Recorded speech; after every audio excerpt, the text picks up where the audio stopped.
शाम का समय था। शहर के सबसे बड़े मैदान में बड़ी भीड़ जमा थी। स्टेज पर बड़े बड़े पोस्टर लगे थे और बीच में खड़ा था राज्य का शक्तिशाली मंत्री। लाउड स्पीकर पर उसकी आवाज गूंज रही थी। हमने इस शहर को बदल दिया है। हमने गरीबों की जिंदगी सुधार दी है। भीड़ में कुछ लोग ताली बजा रहे थे, लेकिन बहुत से लोग चुप खड़े थे। उसी भीड़ में एक 20 साल का साधारण सा लड़का खड़ा था, रवि। कंधे पर पुराना बैग, चेहरे पर हल्की थकान, लेकिन आंखों में अजीब सा आत्मविश्वास। मंत्री आगे बोलता रहा। अगर किसी को लगता है कि हमने काम नहीं किया तो अभी सामने आकर बोल सकता है। मंत्री यह बात घमंड से कह रहा था। उसे लगा था कि कोई बोलने की हिम्मत नहीं करेगा। कुछ सेकंड तक पूरा मैदान शांत रहा। फिर अचानक भीड़ के बीच से एक आवाज आई। मैं बोलना चाहता हूं। लोगों ने पीछे मुड़कर देखा। वही साधारण सा लड़का रवि धीरे धीरे आगे बढ़ रहा था। लोग हैरानी से उसे देखने लगे। एक आदमी फुसफुसाया, ये लड़का मंत्री से सवाल करेगा। रवि बिना डरे स्टेज के सामने आकर खड़ा हो गया। मंत्री ने उसे ऊपर से नीचे तक देखा, फिर हल्की हंसी के साथ बोला, हाँ बेटा, क्या कहना चाहते हो?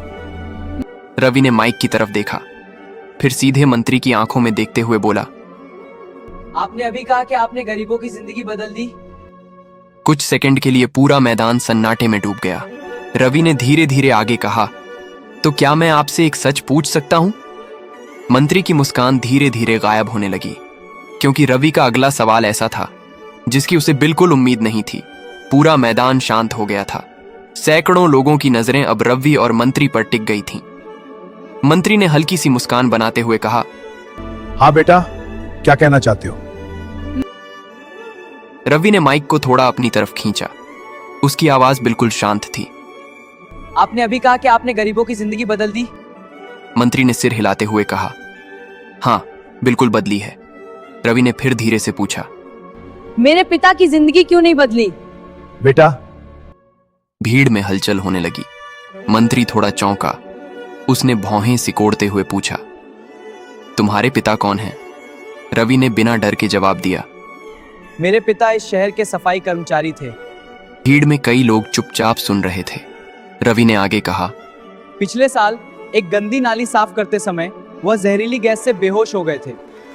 भीड़ में कुछ लोग आपस में फुसफुसाने लगे। रवि की आवाज अब थोड़ी भारी हो गई थी। वहां कोई सुरक्षा नहीं थी, कोई मास्क नहीं, कोई मदद नहीं। मंत्री अब पूरी तरह गंभीर हो चुका था। रवि ने सीधे उसकी आंखों में देखते हुए कहा, मंत्री जी, उस दिन मेरे पिता मर गए। पूरा मैदान सन्नाटे में डूब गया। कुछ सेकंड तक कोई आवाज नहीं आई। फिर रवि ने धीरे से कहा, आप कहते हैं कि आपने गरीबों की जिंदगी बदल दी। उसने माइक को थोड़ा कसकर पकड़ा। तो क्या आप मुझे बता सकते हैं? रवि का अगला सवाल इतना सीधा और खतरनाक था कि स्टेज पर बैठे अधिकारी भी घबरा गए। अगर आपने सच में गरीबों की जिंदगी बदली है तो मेरे पिता आज जिंदा क्यों नहीं है? मंत्री कुछ सेकंड तक बिल्कुल चुप खड़ा रहा, लेकिन तभी भीड़ में खड़ा एक आदमी जोर से चिल्लाया, अरे ये लड़का झूठ बोल रहा है। और उसी पल भीड़ के बीच से कुछ लोग तेजी से रवि की तरफ बढ़ने लगे। भीड़ में खड़ा आदमी जोर से चिल्लाया, अरे ये लड़का झूठ बोल रहा है। इतना कहते ही भीड़ के बीच से 3-4 लोग तेजी से रवि की तरफ बढ़ने लगे। उनके चेहरे गुस्से से भरे हुए थे। एक आदमी चिल्लाया, ये मंत्री जी की सभा खराब करने आया है। भीड़ में हलचल मच गई। कुछ लोग डर कर पीछे हटने लगे। रवि वहीं खड़ा रहा। उसके चेहरे पर जरा भी डर नहीं था। मंत्री स्टेज पर खड़ा सब देख रहा था। उसने हल्के से हाथ उठाकर कहा, उसे बोलने दो। लेकिन भीड़ में आए वो लोग फिर भी आगे बढ़ते रहे। तभी रवि ने माइक कसकर पकड़ा और ऊंची आवाज में बोला, क्यों? सच सुनने से डर लग रहा है क्या? पूरा मैदान फिर से शांत हो गया। वो लोग कुछ कदम दूर रुक गए। रवि ने जेब से एक पुराना मुड़ा तुड़ा कागज निकाला। उसने उसे हवा में दिखाते हुए कहा, ये मेरे पिता की मृत्यु रिपोर्ट है। मैं यहाँ खड़ा हूँ इस सच्चाई को बताने के लिए। स्टेज पर बैठे कुछ अधिकारी एक दूसरे को देखने लगे। रवि की आवाज अब और मजबूत हो गई थी। इसमें साफ लिखा है कि उनकी मौत सुरक्षा उपकरण न होने की वजह से हुई। भीड़ में अब फुसफुसाहट बढ़ने लगी। किसी ने धीरे से कहा, सच में? मंत्री के चेहरे की मुस्कान अब पूरी तरह गायब हो चुकी थी। रवि ने आगे कहा। मेरे पिता अकेले नहीं थे। उसने भीड़ की तरफ इशारा किया। इस शहर में ऐसे दर्जनों मजदूर हैं जो बिना सुरक्षा के नालियों में उतरते हैं। भीड़ में खड़े कुछ सफाई कर्मचारी एक दूसरे को देखने लगे। रवि ने गहरी सांस ली और कहा, लेकिन आज मैं यहाँ सिर्फ शिकायत करने नहीं आया। मंत्री ने पहली बार थोड़ा घबरा कर पूछा। तो फिर किस लिए आए हो? रवि ने धीरे से जवाब दिया, आज मैं यहाँ सच दिखाने आया हूँ। इतना कहकर रवि ने अपनी जेब से मोबाइल फोन निकाला। भीड़ को समझ नहीं आया कि वह क्या करने वाला है, लेकिन उस मोबाइल में ऐसा वीडियो था जो अगर सबके सामने चल गया तो शायद मंत्री की पूरी कुर्सी हिल सकती थी। रवि ने अपना मोबाइल फोन ऊपर उठाकर भीड़ को दिखाया। पूरा मैदान उत्सुकता से उसकी तरफ देखने लगा। मंत्री ने हल्की घबराहट छिपाते हुए कहा, उस मोबाइल में क्या है? रवि ने शांत आवाज में जवाब दिया, सच है मंत्री जी। भीड़ में सन्नाटा छा गया। रवि ने आगे कहा, मेरे पिता की मौत के दिन वहां एक आदमी मौजूद था। स्टेज पर बैठे अधिकारी ध्यान से सुनने लगे। रवि ने मोबाइल स्क्रीन ऑन करते हुए कहा, उस आदमी ने सब कुछ वीडियो में रिकॉर्ड कर लिया था। मंत्री की भौहें सिकुड़ गईं। उसने थोड़ा सख्त लहजे में पूछा, और वह वीडियो तुम्हारे पास कैसे आया? रवि ने सीधे उसकी आंखों में देखते हुए कहा, क्योंकि वह आदमी मेरे पिता का दोस्त था। भीड़ में खड़े कई लोग अब और ध्यान से सुनने लगे। रवि ने मोबाइल को स्टेज की तरफ उठाया। इस वीडियो में साफ दिखाई देता है। उसकी आवाज धीमी लेकिन तेज असर वाली थी कि जब मेरे पिता नाली में उतरे थे तो वहां मौजूद अधिकारियों ने उन्हें सुरक्षा उपकरण देने से मना कर दिया था। भीड़ में अचानक शोर बढ़ने लगा। किसी ने कहा, यह तो बहुत गलत हुआ। मंत्री अब थोड़ा परेशान दिखने लगा। उसने तुरंत कहा, अगर ऐसा हुआ है तो उसकी जांच होगी। लेकिन रवि वहीं नहीं रुका। उसने माइक के पास झुककर कहा, मंत्री जी, वीडियो में सिर्फ इतना ही नहीं है। भीड़ फिर शांत हो गई। रवि ने धीरे से कहा, उस वीडियो में यह भी रिकॉर्ड है। मंत्री का चेहरा तनाव से भर गया कि उन अधिकारियों को आदेश किसने दिया था। स्टेज पर बैठे लोग अचानक असहज हो गए। रवि ने मोबाइल को कसकर पकड़ते हुए कहा, और वह नाम सुनकर शायद यहां खड़े बहुत से लोग हैरान रह जाएंगे। मंत्री की सांस थोड़ी तेज हो गई, क्योंकि रवि अब जो नाम लेने वाला था वह सीधे किसी बहुत बड़े आदमी की तरफ इशारा करता था। पूरा मैदान अब बिल्कुल शांत था। सैकड़ों लोग सांस रोके रवि के अगले शब्द का इंतजार कर रहे थे। मंत्री के चेहरे पर अब हल्का तनाव साफ दिखाई दे रहा था। उसने थोड़ा सख्त लहजे में कहा, देखो लड़के, भीड़ को भड़काने से पहले सोच लो। रवि ने शांत नजरों से उसकी तरफ देखा, फिर धीरे से बोला, मंत्री जी, मैं भी यही चाहता हूं कि आज सच सबके सामने आ जाए। इतना कहकर उसने मोबाइल का वीडियो प्ले कर दिया। मोबाइल की स्क्रीन को पास खड़े एक बड़े एलईडी स्क्रीन से जोड़ दिया गया। कुछ ही सेकंड में वीडियो पूरे मैदान में दिखाई देने लगा। वीडियो में एक गंदी नाली का दृश्य था। 2-3 सफाई कर्मचारी वहां खड़े थे। उनमें से एक था रवि का पिता। वह नीचे उतरने से पहले कह रहा था, साहब, कम से कम मास्क तो दे दीजिए। वीडियो में एक अधिकारी की आवाज आई, जल्दी उतर, बहुत काम पड़ा है। भीड़ में खड़े कई लोग गुस्से से फुसफुसाने लगे। वीडियो आगे बढ़ा। कुछ ही देर बाद रवि का पिता नाली में उतर गया। फिर अचानक अंदर से उसकी खांसी और घबराहट की आवाजें आने लगीं। भीड़ में खड़े लोग बेचैन हो गए। वीडियो में एक आदमी चिल्ला रहा था, अरे इसे बाहर निकालो। लेकिन वहां खड़े अधिकारी बस खड़े देख रहे थे। कुछ सेकंड बाद वीडियो में एक आवाज साफ सुनाई दी, जल्दी मत करो वरना ऊपर से डांट पड़ेगी।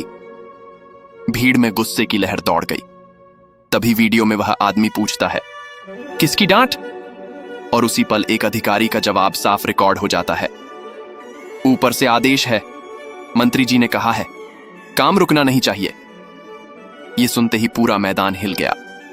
लोग हैरानी से एक दूसरे को देखने लगे। स्टेज पर खड़ा मंत्री एक पल के लिए बिल्कुल सन्न रह गया। लेकिन तभी स्टेज के पीछे खड़ा एक आदमी जल्दी से आगे आया और मंत्री के कान में कुछ फुसफुसाया। मंत्री का चेहरा अचानक बदल गया और अगले ही पल उसने माइक पकड़कर ऊंची आवाज में कहा, ये वीडियो नकली है। भीड़ में फिर से हलचल मच गई। लेकिन तभी भीड़ के बीच से एक बुजुर्ग आदमी जोर से चिल्लाया नहीं, यह वीडियो बिल्कुल असली है। और जब सब लोगों ने उस आदमी की तरफ देखा तो पता चला कि वह कोई आम आदमी नहीं था। वह वही इंसान था जिसने यह पूरा वीडियो रिकॉर्ड किया था। भीड़ के बीच से वह बुजुर्ग आदमी धीरे धीरे आगे बढ़ने लगा। लोग रास्ता छोड़ते गए। सबकी नजरें अब उसी पर टिक गई थीं। मंत्री ने उसे गौर से देखा और थोड़ा सख्त होकर बोला, तुम कौन हो? बुजुर्ग आदमी स्टेज के सामने आकर रुक गया। उसकी आवाज शांत लेकिन मजबूत थी। मेरा नाम रामलाल है और मैं भी सफाई कर्मचारी हूँ। भीड़ में खड़े कई मजदूर उसे पहचानते थे।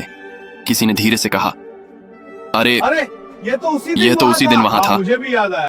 रामलाल ने माइक की तरफ देखते हुए कहा, हाँ, उस दिन मैं भी वहीं था। पूरा मैदान फिर शांत हो गया। रामलाल ने आगे कहा, जब रवि के पिता नाली में उतरे थे तो मैं वहीं खड़ा था। उसकी आंखों में हल्की नमी आ गई। मैंने अपनी आंखों से सब देखा है। मंत्री ने तुरंत बीच में बोलते हुए कहा, देखो, बिना सबूत के आरोप मत लगाओ।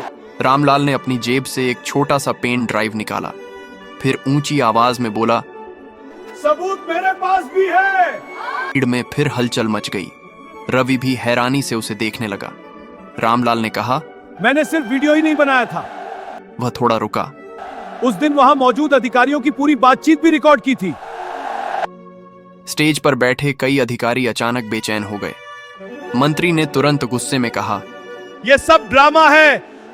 लेकिन तभी भीड़ में खड़े कुछ मजदूर जोर से चिल्लाने लगे, नहीं, उसे बोलने दो।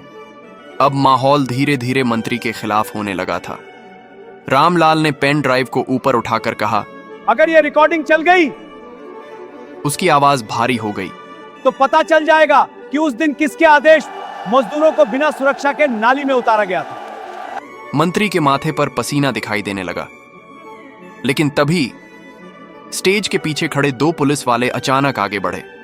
उन्होंने सीधे रामलाल की तरफ कदम बढ़ाए। एक पुलिस वाला जोर से बोला, इस आदमी को तुरंत पकड़ो। भीड़ में अफरा तफरी मच गई। रवि हैरानी से चिल्लाया, अरे उसे क्यों पकड़ रहे हो? लेकिन पुलिस वाले तेजी से रामलाल के पास पहुंच गए और उसी पल रामलाल ने जोर से कहा, अगर मुझे कुछ हुआ। उसने पेन ड्राइव हवा में उठाई तो यह रिकॉर्डिंग पूरे शहर में फैल जाएगी। पूरा मैदान फिर से सन्नाटे में डूब गया और अब मंत्री के सामने सबसे बड़ा सवाल खड़ा हो चुका था। रामलाल की बात सुनकर पुलिस वाले एक पल के लिए रुक गए। पूरा मैदान खामोश था। मंत्री के चेहरे पर अब साफ घबराहट दिखाई दे रही थी। उसने जल्दी से माइक पकड़ा और जोर से बोला, यह सब झूठ है। ये लोग मेरी छवि खराब करने की साजिश कर रहे हैं। भीड़ में कुछ लोग चिल्लाए, पहले रिकॉर्डिंग चलाओ। अब माहौल धीरे धीरे गर्म होने लगा था। रवि ने आगे बढ़कर कहा, अगर सब झूठ है तो रिकॉर्डिंग सुनने से डर क्यों लग रहा है? भीड़ से कई आवाजें आने लगीं। हाँ, चलाओ रिकॉर्डिंग। रामलाल ने पेन ड्राइव को कसकर पकड़ा। फिर उसने पास खड़े एक टेक्नीशियन से कहा, इसे स्क्रीन से जोड़ दो। जी सर। टेक्नीशियन थोड़ी देर हिचकिचाया क्योंकि स्टेज पर खड़े अधिकारी उसे डराने वाली नजरों से देख रहे थे। लेकिन तभी भीड़ में खड़े मजदूर जोर से चिल्लाए, डरो मत, चलाओ। टेक्नीशियन ने हिम्मत जुटाई और पेन ड्राइव को सिस्टम में लगा दिया। कुछ ही सेकंड में स्पीकर से एक ऑडियो रिकॉर्डिंग सुनाई देने लगी। पहले हल्की हल्की आवाजें आईं, फिर अचानक एक अधिकारी की साफ आवाज सुनाई दी, जल्दी काम खत्म करो। मंत्री जी का आदेश है कि आज ही नाली साफ होनी चाहिए। भीड़ में हलचल मच गई। फिर दूसरी आवाज आई, लेकिन साहब, मजदूरों के पास सुरक्षा उपकरण नहीं है। और तभी तीसरी आवाज आई, उपकरण का इंतजार मत करो, ऊपर से दबाव है, काम अभी होगा। यह सुनते ही भीड़ में गुस्से की लहर दौड़ गई। कई लोग चिल्लाने लगे, शर्म करो। मंत्री के चेहरे का रंग उड़ चुका था। लेकिन तभी स्टेज के पीछे खड़ा एक आदमी जल्दी से टेक्नीशियन के पास गया और अगले ही पल साउंड सिस्टम अचानक बंद हो गया। पूरा मैदान अंधेरे और सन्नाटे में डूब गया। भीड़ चिल्लाने लगी, अरे आवाज क्यों बंद हो गई? रवि समझ गया कि कुछ गड़बड़ की गई है। तभी अचानक स्टेज के पीछे से कुछ गुंडे तेजी से आगे बढ़े। उनकी नजर सीधे रामलाल और रवि पर थी। एक आदमी ने दांत पीसते हुए कहा, पेन ड्राइव छीन लो। और अगले ही पल स्टेज के सामने धक्का मुक्की शुरू हो गई। स्टेज के सामने अचानक अफरा तफरी मच गई। 2-3 गुंडे तेजी से रामलाल की तरफ बढ़े। उनकी नजर सिर्फ उस पेन ड्राइव पर थी। एक गुंडा चिल्लाया, पेन ड्राइव छीन लो। रवि तुरंत रामलाल के सामने आकर खड़ा हो गया। उसने गुस्से में कहा, किसी ने हाथ लगाने की कोशिश की तो अच्छा नहीं होगा। भीड़ में खड़े मजदूर भी अब आगे आने लगे। एक मजदूर जोर से बोला, आज सच दबाने नहीं देंगे। अब माहौल पूरी तरह बदल चुका था। गुंडों ने एक बार फिर पेन ड्राइव छीनने की कोशिश की, लेकिन तभी भीड़ में से कई लोग आगे आ गए। कुछ ही सेकंड में गुंडों को पीछे हटना पड़ा। मंत्री यह सब देखकर और ज्यादा बेचैन हो गया। उसी समय दूर से पुलिस की गाड़ियों की आवाज सुनाई देने लगी। लोगों ने पीछे मुड़कर देखा। कई पुलिस गाड़ियां तेजी से मैदान की तरफ आ रही थीं। मंत्री के चेहरे पर हल्की राहत आई। उसे लगा कि अब मामला संभल जाएगा, लेकिन किसी को नहीं कि आने वाली पुलिस किसके लिए आ रही है। कुछ ही पलों में पुलिस की गाड़ियां मैदान के सामने आकर रुक गईं। कई पुलिस अधिकारी तेजी से नीचे उतरे। भीड़ रास्ता छोड़ने लगी। मंत्री ने राहत की सांस लेते हुए कहा, अच्छा हुआ पुलिस आ गई। लेकिन तभी सबसे आगे खड़े सीनियर पुलिस अधिकारी ने ऊंची आवाज में कहा, मंत्री जी, हमें आपसे कुछ सवाल करने हैं। पूरा मैदान हैरान रह गया। मंत्री चौंक कर बोला, मुझसे? पुलिस अधिकारी ने गंभीर आवाज में कहा, हमें इस मामले की शिकायत और सबूत मिले हैं। उसने पेन ड्राइव की तरफ इशारा किया, और अगर यह सब सच है तो यह बहुत बड़ा अपराध है। भीड़ में खड़े लोग चुपचाप सब देख रहे थे। मंत्री ने गुस्से में कहा, तुम जानते हो तुम किससे बात कर रहे हो? लेकिन पुलिस अधिकारी बिल्कुल शांत रहा। उसने धीरे से कहा, हम कानून से बात कर रहे हैं। फिर उसने अपने साथ आए पुलिस वालों से कहा, जांच के लिए मंत्री जी को हमारे साथ चलना होगा। यह सुनते ही पूरा मैदान तालियों और शोर से गूंज उठा कि चेहरे का रंग उड़ चुका था। वह कुछ पल के लिए बिल्कुल खामोश खड़ा रह गया।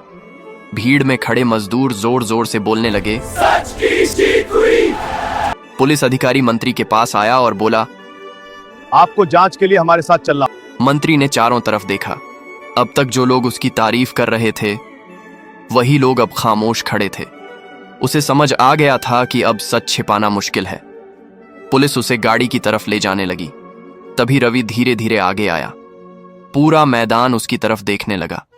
रवि ने शांत आवाज में कहा, आज मैं सिर्फ अपने पिता के लिए नहीं बोला, उसने भीड़ की तरफ इशारा किया, मैं उन सभी मजदूरों के लिए बोला हूँ जो हर दिन अपनी जान जोखिम में डालते हैं। भीड़ में खड़े कई मजदूरों की आंखें नम हो गईं। रामलाल ने रवि के कंधे पर हाथ रखा और कहा, बेटा, आज तुम्हारे पिता को सच में इंसाफ मिला है। भीड़ तालियों से गूंज उठी और उस दिन पहली बार एक साधारण लड़के ने सच की ताकत से एक बड़े मंत्री को करारा जवाब दे दिया।